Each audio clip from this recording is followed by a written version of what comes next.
Released on June 20th, 2003, this romantic comedy musical film from director Robert Isco was a box office bomb, failing to earn even $5 million against its $12 million budget. The Golden Raspberry Award winner for Worst Musical in 25 years, this ill-advised project was a shameless cash grab on the picture's leading couple, Kelly Clarkson and Justin Guarini, the winner and runner-up of American Idol's game-changing first season, who are contractually obligated to participate. Once you get past the inventive opening credits that are textured and tracked to the in-world landscape, this movie slides downhill fast, offering nothing unique or interesting in any way. The plot features Clarkson as a cute girl next door who falls in love at first sight with Guarini, the scrawny man with a perm, during spring break in Miami. One supporting player remarks on their personalities, "You're the mayor of spring break and she's one bonnet shy of Amish." The chemistry between them is so lackluster, I'm honestly still undecided as to whether or not Justin's character is gay. Don't expect any surprises in the tired and familiar plot, which plays out like every other beach party adventure. But instead of getting crazy drunk, the cast sings impromptu musicals.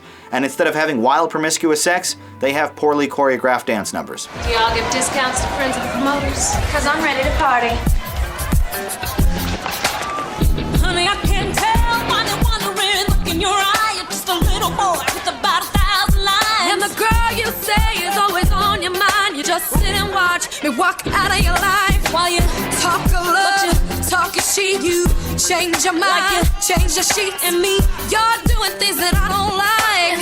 It ain't right. Well, it must be the madness. Be the madness and the magic that I feel inside. At least the movie actually has characters, dialogue, and a plot, which although paced rather leisurely, never completely drags. The humdrum sequence of events is steeped in dramatic irony and plays out like one long, boring missed connections post from Craigslist. The most upsetting issue with this film was the one you'd hope it'd get right. The music, which is mixed so poorly, the muddled and unoriginal tracks are indistinguishable from the bland background music. It's a shame to see the talents of these otherwise capable singers wasted.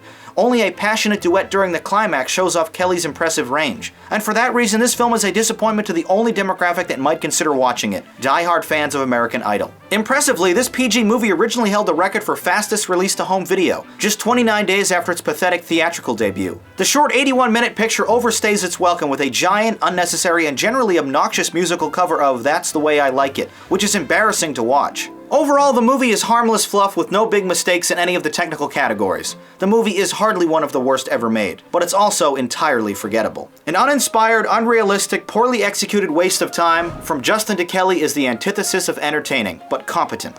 Now let's check out some of your thoughts on this movie from the YouTube comments.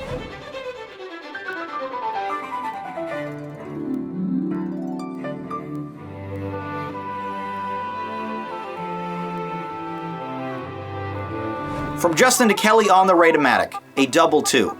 A slim 22% majority spared this picture from the lowest score, but still criticized the crappy acting, calling it bad.